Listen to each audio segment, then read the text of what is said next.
just turn a little bit more? Everybody to your right.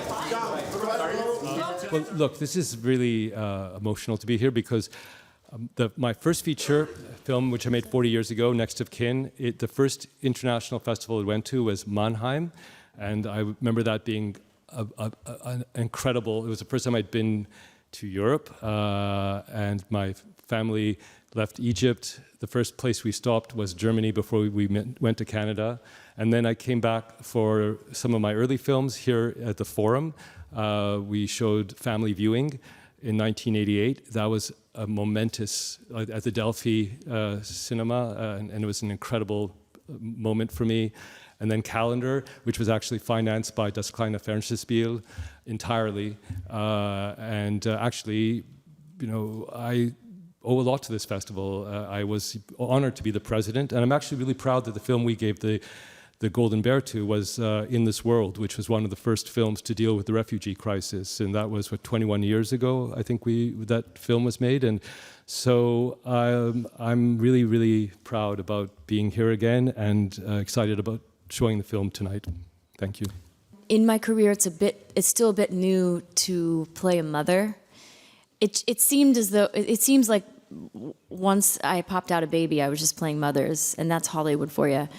But I do think that the roles have become way richer and definitely challenging in ways that I didn't have earlier in my career. And I felt like Janine is specifically, as a mother, trying to figure out where she stands in her life, as a parent and as a wife who is so on the precipice of separating from her husband. She's kind of hanging by a thread everywhere. With every really good script and really fleshed out character, I always am able to reflect on my own life, and that's just a side effect, really, of my job, which I kind of love. And she's very human, and she's dealing with things as they come, and she's not a perfect person.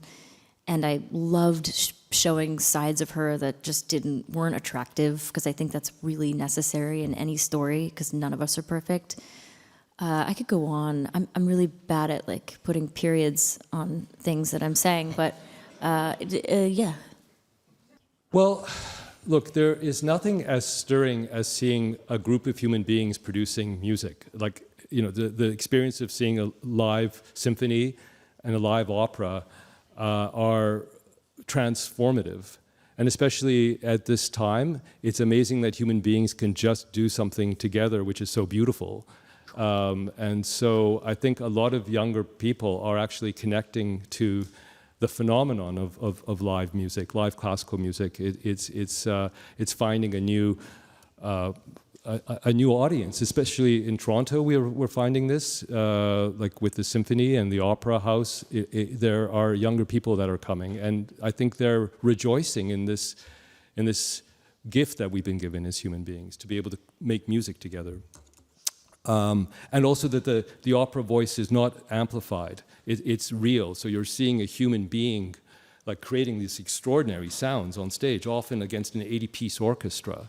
So it's really very moving for a lot of people. Salome is an extraordinary story, and I think what makes it fascinating is how it's developed. In the Bible, it's very clear in Mark and Matthew that Salome asks her mother what she should do, and it's Herodias who says, behead John the Baptist. But Wilde makes this very strong shift where he has Salome defy the mother, and very explicitly has Salome say, this has nothing to do with my mother. So he's created this very complex female character, and it's full of all sorts of interpretation. It's a role that I adore and love because it's the ultimate love story, and so it's very fun to play. I was approached by the Canadian Opera Company and then by Adam to line it up with this film. And the beauty of opera is, again, the unamplified voices, which is the only unamplification that we have nowadays. and we can just go direct into that bone structure of yours and make you cry and weep and do all sorts of fun things when you're sitting in that house and hearing an orchestra and very loud singers. And a bit of the mystery gets taken away when you put it on film because you're a little too close. And you know, opera singers aren't exactly made for HD and close up.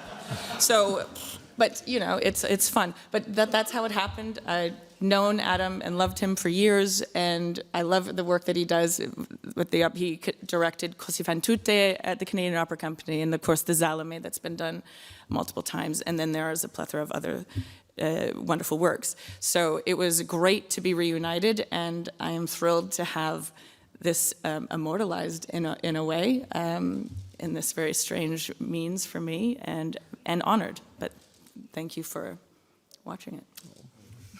I didn't view my character as a mirror to Amanda's character. I viewed my character as a source of affection and support and connection, and our characters have a history of knowing each other before this film takes place, and me and Amanda worked together many years ago on a television show, and so it was very exciting to get an opportunity to mine that real life personal relationship and imbue it into the story.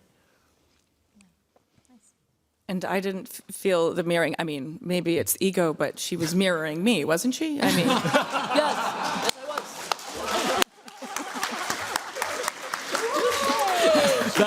That's an opera singer. but what I was feeling in the moment, perhaps, is that we're used to dealing with directors that don't know what they're talking about a lot of the time. And so I would just stare blankly at her, and you got to read what you wanted from that. Yeah. It was, I will say, it was incredibly jarring at times to remember what I was doing. I was actually working with real opera singers who do this for a living, playing a director, and they were playing versions of themselves. And it was just, it was so true to, it was just, it was jarring at times. That's what, jarring in a good way. I loved it. But also I was just terrified because I was like, it's not me, it's, he wrote this. So the film is actually quite personal in terms of this moment that you're referring to, because the first time I was offered to direct an opera, no one told me the details what the schedule was. So I saw the schedule, and I saw that the opening night is on the 30th, and on the 14th we go to the theater. And I thought, we still have 2 weeks in the theater to keep rehearsing. So at the first orchestra rehearsal, that's when the full orchestra is there, and they're playing, I wanted to change something on stage, so I actually did into the mic say, okay, stop, and they kept playing. And I actually went running towards the orchestra, and my assistant director tackled me and stopped me and said, you cannot stop the orchestra. I went, what do you mean? I said, well, it's just that it's their time now. And I went, you mean for 2 weeks we don't have any more rehearsal? No, that's it. Your rehearsal stopped when we came into the theater. And I was just shocked. No one had told me that once the orchestra is there, rehearsal time is over.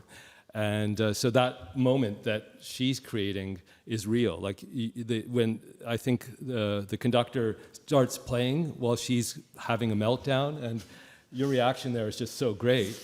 But it's actually happened to me, so it's embarrassing to admit. Woo! Wow.